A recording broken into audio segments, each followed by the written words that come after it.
right, well, here we are with the I Have Not Yet Begun to Fight John Paul Jones, Bonhomme Richard versus the Serapis. Now, this is only a 5-ship scenario, and I've been, I don't know, the last one was what, 6 ships? 2, 3, 4, 5, yeah, and I didn't play with the optional rule last one. You're not supposed to play with it with less than 7 ships. I'm going to play with it in this one because I may add a little bit of interest for me. Otherwise, I'm kind of drying out on these, and I'm not sure I want to do the 2 biggest ones.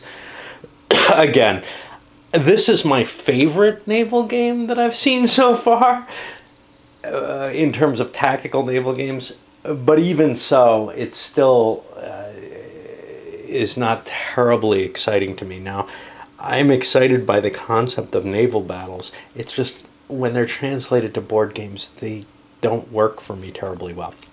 Okay, so what do we have here? Well, this is actually an interesting battle. The Serapis is your standard kind of British ship, 5th rate. What does that put it at? That probably puts it at a good-sized frigate. Decent ratings on everything, including an A sailing value, and the Countess of Scarborough, a little bit smaller. The Bonhomme Richard and the Alliance are both also 5th rates. Now, the Bonhomme Richard is a converted East Indiaman. I don't remember what the Alliance was. Probably another converted piece of garbage, to tell you the truth. It's a 36-gun ship. The Bonhomme Richard's got 40. The Pallas is a sloop. Oh, it's a frigate. It's an old frigate. The Pallas is a sloop with 32 guns, which is fairly heavy. The Countess of Scarborough only has 10 guns, whereas the Serapis has 50. So, in terms of total weight of ships, the Americans have a little bit, or the Continentals have a little bit more than the British do, but the British have better sailors. These are good ships. The wind's going against them, though, and yeah, maybe this is the wrong battle to change the wind gauge rules on, because they are a huge advantage, and it may be the only way to make the Americans win, but that's okay. You can see that, however, they've got a couple of decent sailors, middling sailors. The Bonhomme Richard is a tub, and the I Have Not Yet Begun to Fight is because the Bonhomme Richard was just basically destroyed before much of anything happened. I think he took it to a boarding action fairly quickly after just getting shattered. It was a rotting hull and everything. That's why it's such a crappy ship here. But it has a decent amount of firepower on it still.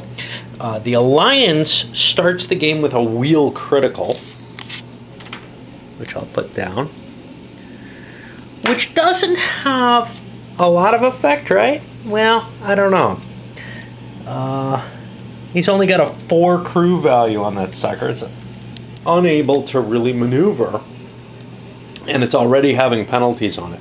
So this sucker could just not move at times, etc.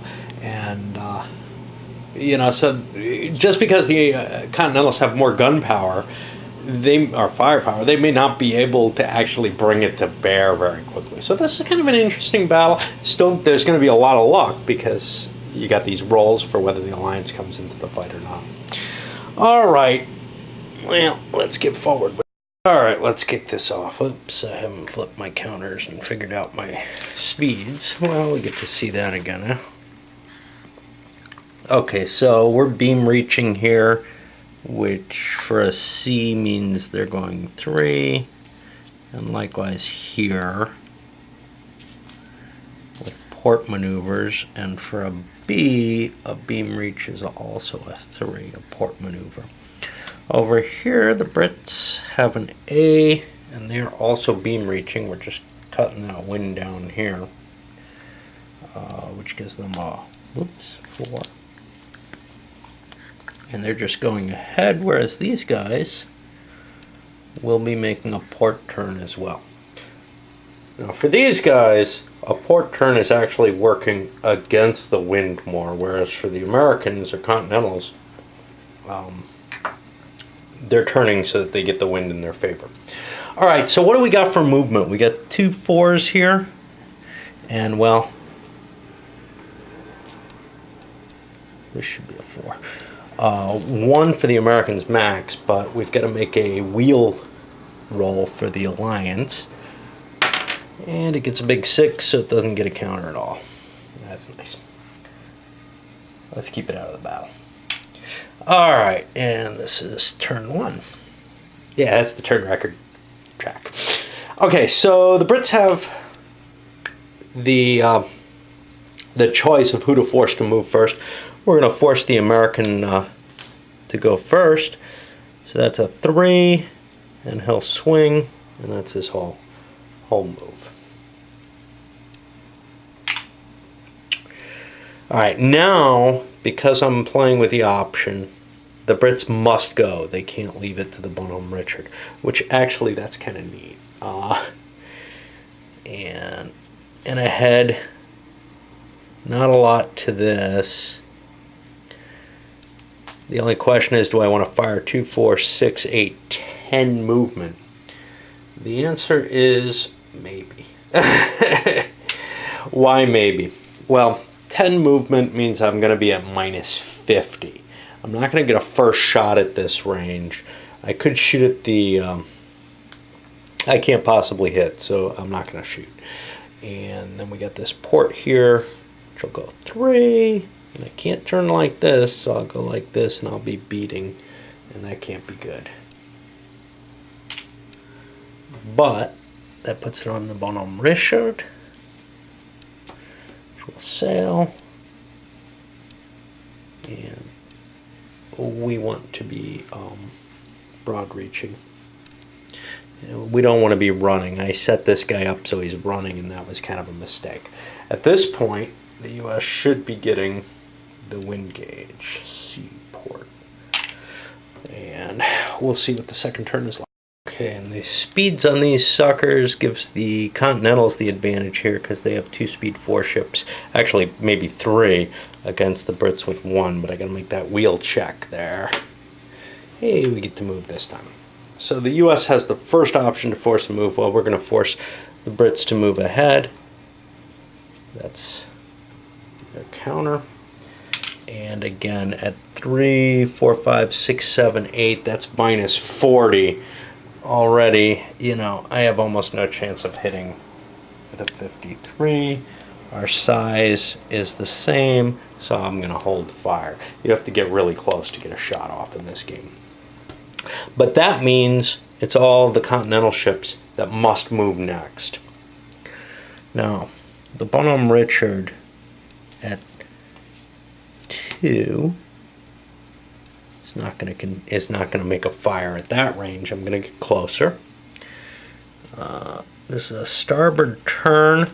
Okay, so I spend 3 movement points. That means my counter's gonna go away. So I must make that starboard turn. And that's not a terribly good location. And let's look at this port turn here. That also is going to be a 3.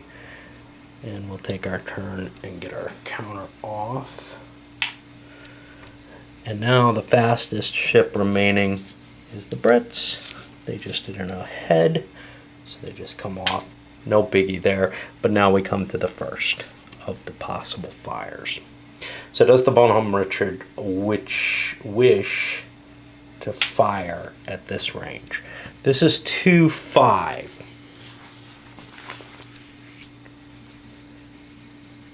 5 means I will be getting 10 to my initial broadside bonus. My firepower would be a 55.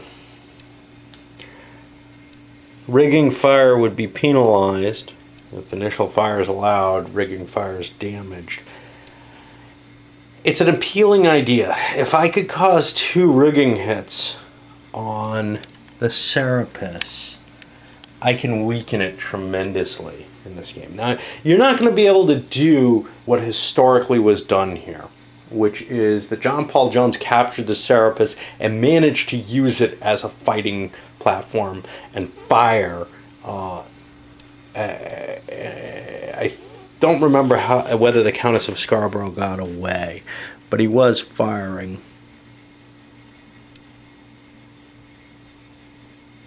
And he did use it as his ship later in the day. I don't remember the result there. It's not covered in the base rules. I'm sure it was in the magazine, but it's been many, many years since I read that, and I don't really remember the battle too well. Okay, so this is the thing. Do I want to start chewing away at the Serapus's sails? And I think the answer is yes, because if I can drop them down to a dead-in-the-water ship, that becomes very easy to deal with. So I'm going to fire my initial port broadside.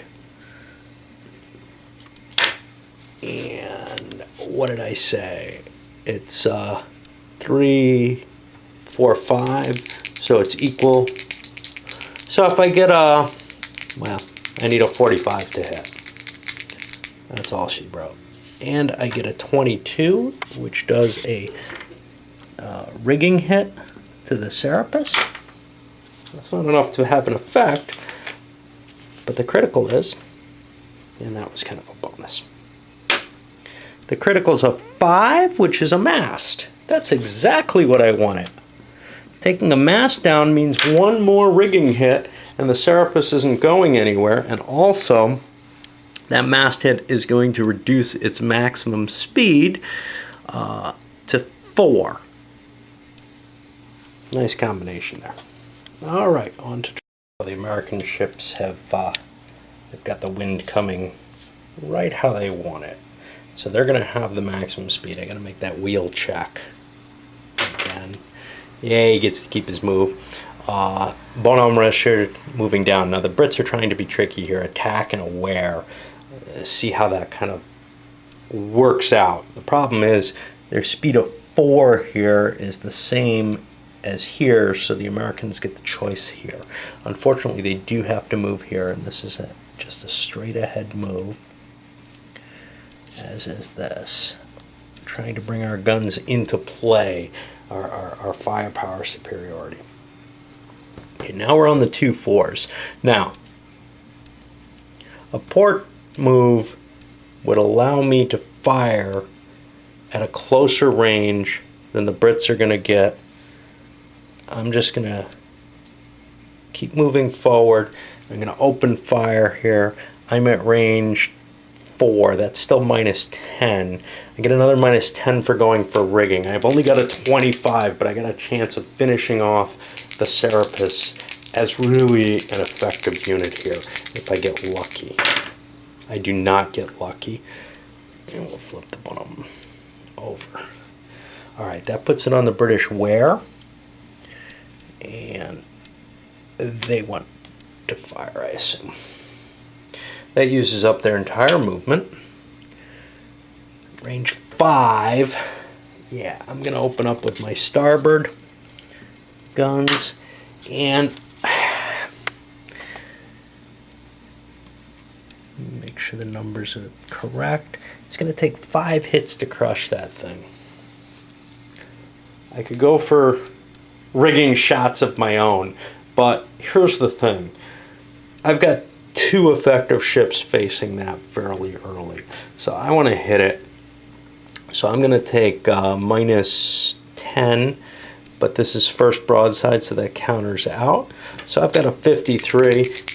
Maybe I'll be able to do some significant damage to it and cut its firepower, because it's got such low firepower at 45 that I could make it essentially an ineffective ship. And I get a hit on its hull, which is good, or good enough. All right? Yeah. Okay. So now the Americans get the choice of who they want to move. It really doesn't make a difference, since these guys are just going ahead. I'll pick them off. And for the Countess, she gets attack. Attack at 3, 6, 7, 8 is not terribly good. I'm going to just not fire on that.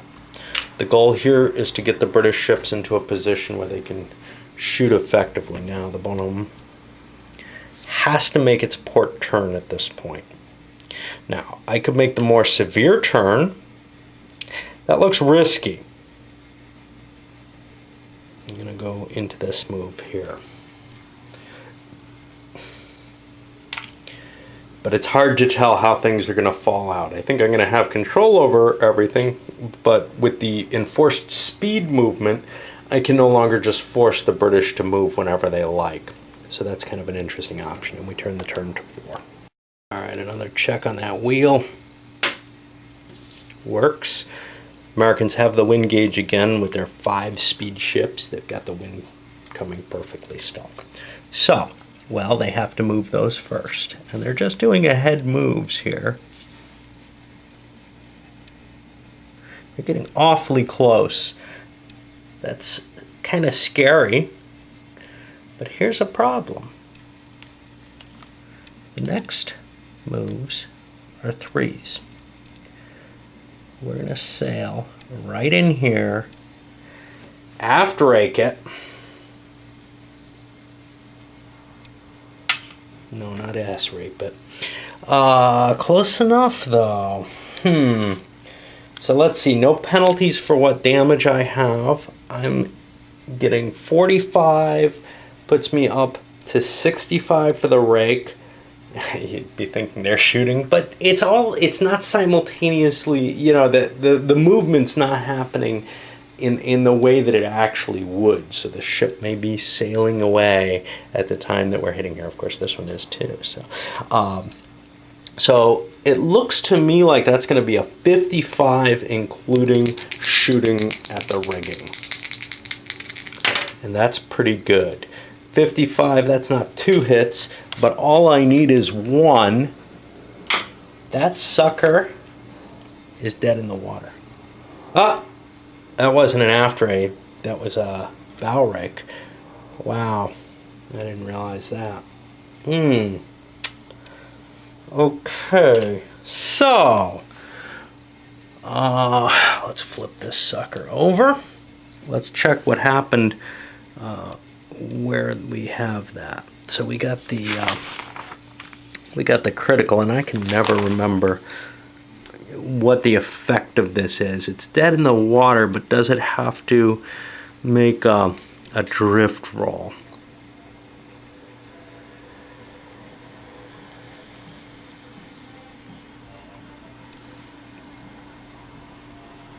No, it doesn't make one now.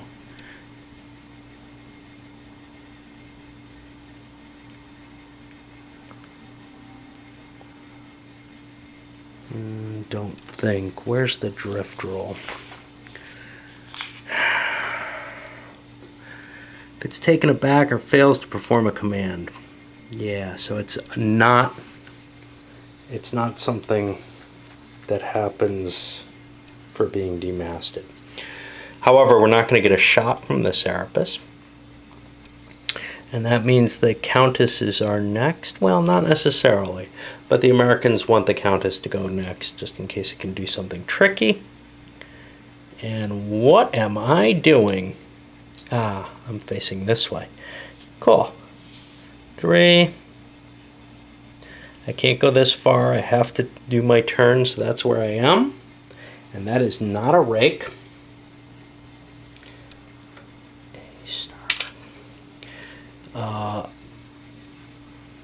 I'm -1 for fire, or -10 for fire.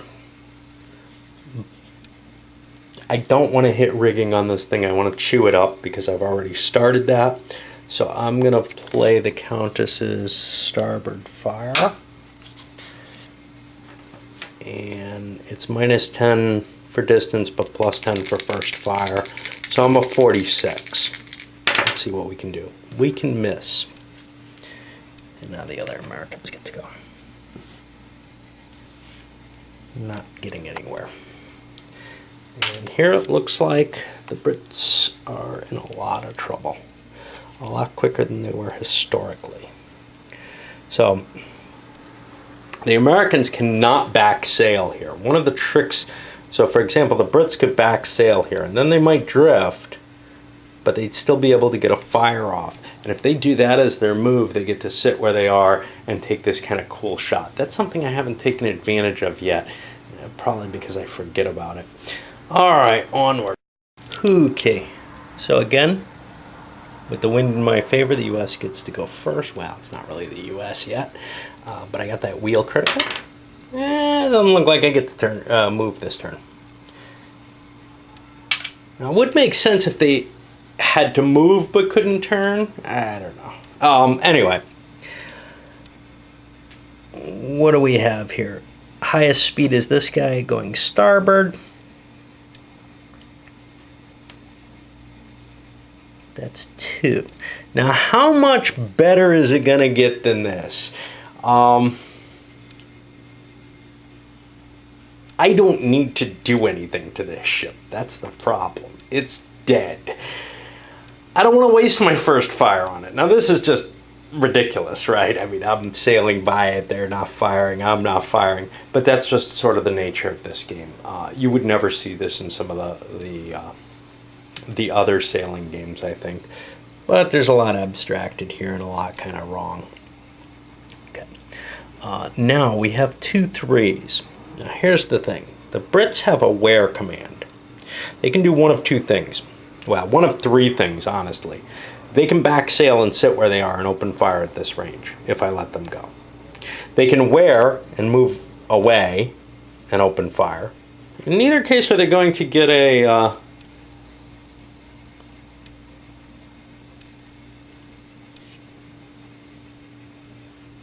good shot in, though. So that may be my best choices. On the other hand, I can take the Americans, move up here, and get some fire out my starboard side, which has not fired yet, at fairly close range. And I could try to dismast this ship as well. That's tempting. Of course, it only takes 4 hits to knock this thing out, but I don't have a lot of firepower.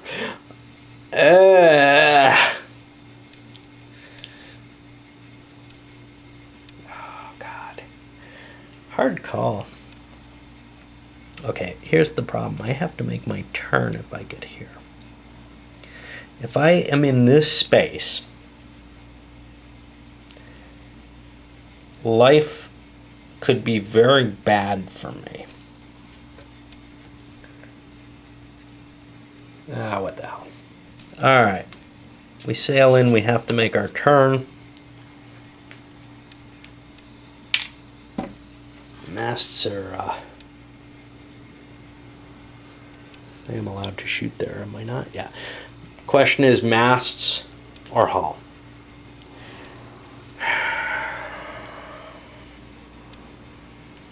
I think I go for hull. Masts is sort of a higher risk option, and I think I've got the edge right now with another ship coming into play. Okay. So, oh, and I have a rate advantage. That's another 10 points in my favor. Another reason not to waste some shots on this thing. So, 45. No range. Right? It's only 3. Plus 20 puts me up to 65. 75. I'm shooting at the hull.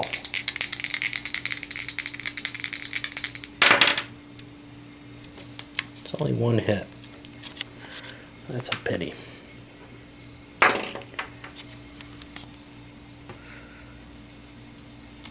6.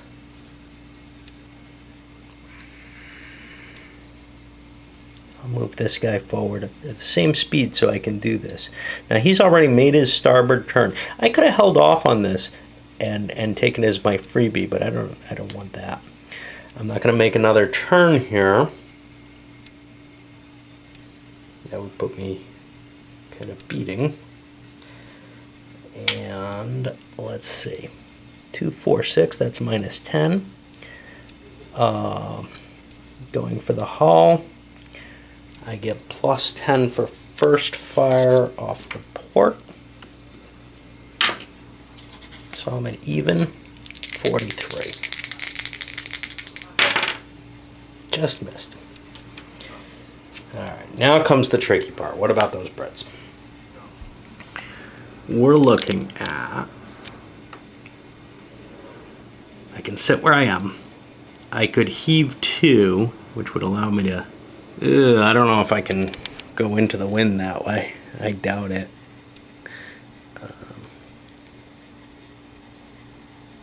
Yeah, it's got to go in the other direction.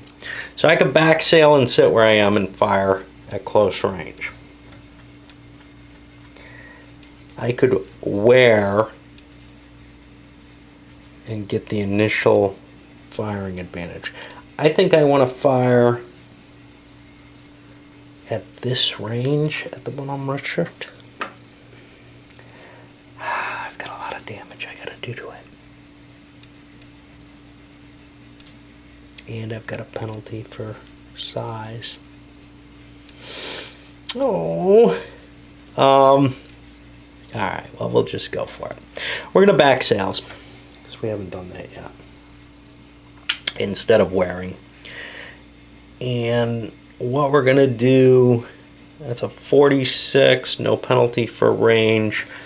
Make it 36 because I'm smaller. And we'll shoot at it. We get a hit. And that puts us 2 turns. Alright, so our picks this time, we're trying that wear again. We can't back sail twice in a row. We got a starboard turn and a port turn, just trying to nail the Countess in there. Movement, well, the Bonhomme Richard is the fastest of the ships, except for this, which we have to make its check. And hey, it gets to play this time.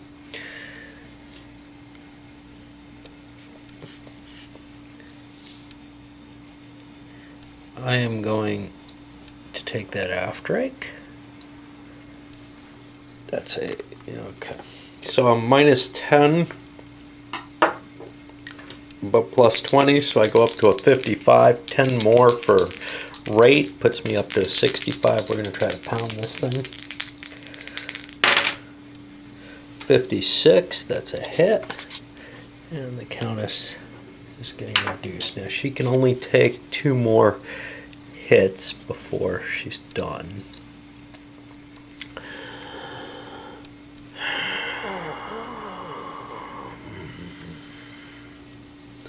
The Pallas is not going to get another shot in easily.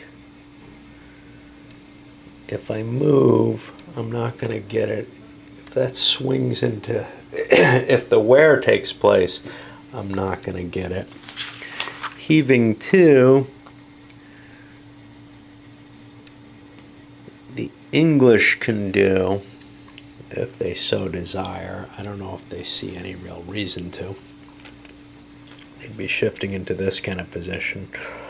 So I've got my choice as well. I'll take the head because that doesn't do anything. But I gotta pick these between the Brits and the Americans here. And I'm gonna have to make a turn. I'll let the Brits go first because I don't want to get any closer. If they choose to fire, this will be the main.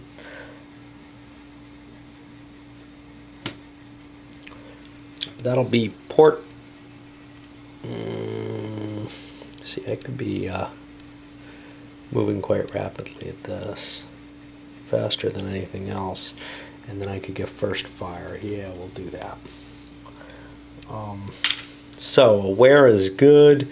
That's going to be a port gun on the Countess of Scarborough. No rake. She's at minus 10 from damage is 36, 26 because of rate. But this is first fire, so 36 on the Bonhomme Richard. And that's a hit. And that's the 3rd hit on it. Which does, oh, I'm going to be here, not where I want to be. 36, huh? What do I have with a 36? What am I talking about? Okay. Well, this is the next one, and I have to do the port move, which I'll pick up my speed. because I'm not going to get a shot no matter what. And now this sucker. This is a starboard, and I have to take the turn. I could go like this, or I could go like this, but like this, I'm not allowed to back sail, am I? It's beating or beam reaching. That's beam reaching, so I could back sail in this position and get a nice rake next turn, if need be. So we'll take a shot with that. Okay, so now that they're broad reaching, the Brits are going to automatically get the wind gauge. Let's make the wheel check. I don't know if I remember to do that. It doesn't make much difference. 4, I'm still good. So now the Brits have a starboard turn, which means I can shift 3 and then shift again. Now I'm at the same speed here. Here's the problem. I have the wind gauge. Well, I have to give them their moves. So there's a 3. Pallas takes a 3. Now does it want to fire here? This may be my best shot. So I'm at 5. I'm getting an aft rake there. That is, port gun off the Pallas has already fired. Rates are the same. So I'm minus 10 for range, but plus 20 for aft rake, so I'm at 53 and I'll fire. I just get a hit, and the Countess is in trouble here. She's taking 3. She can take 1 more before she strikes. And now the Brits get to move if they wish, and they do. So that'll be a move.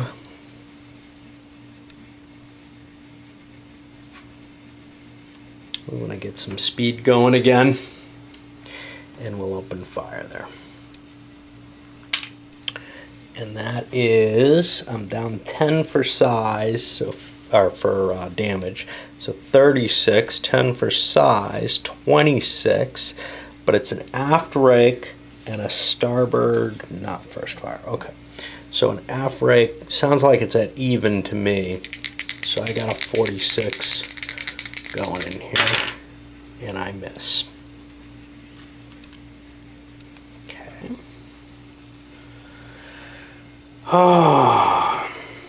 So take this ahead, take this ahead. Neither of those does anything.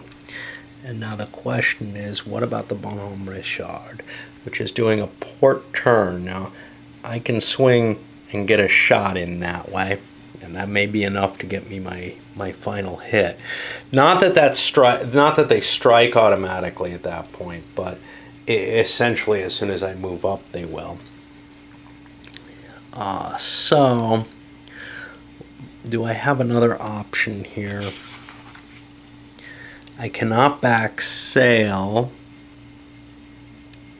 Oh yeah, I can. I'm beating or beam reaching. So I could back sail, but I'd be stuck here. I can't heave 2, which is what I'd really like to do and get the fire at a better range. So I'm going to do this, and I guess I'm going to shoot. That's 6, so that's minus 10, minus 20. I'm at minus 10 because of size, net. I get a plus 10 on that. And let's check the angle of attack. Don't think that I have a rake there. No. So I'm at minus 10, so I need a 35. And I do not get it. And we'll put that up to 7. Maybe I missed a turn, but maybe I didn't. Who knows? They're again in a position to get the wind gauge. Let's check the wheel hit there. They're fine. So now the Brits having a head 2. 4. No, 2. Sorry. I don't want to fire here.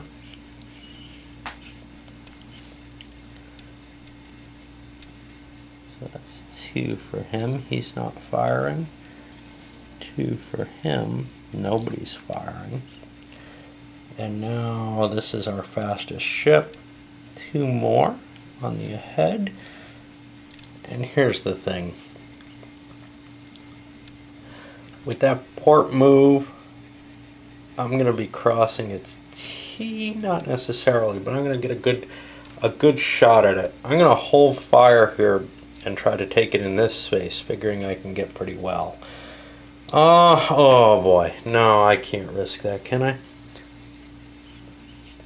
Yeah, I got it, because I got to get 2 hits on the Bonhomme Richard to knock it out. So I'll let it go first. It comes in. It's only going to turn this far. And now 45, no penalties. Down 10 and up 10 because of rate and damage. So 45 it is. If it gets 1 hit, the game's over. If it doesn't, well, I get to cross its T and really hammer it maybe. That's a hit and a critical. This is over, but let's see what the critical was just to understand what we've got. Now this is not surrendering, but I can sail around it and just shoot it until it's dead.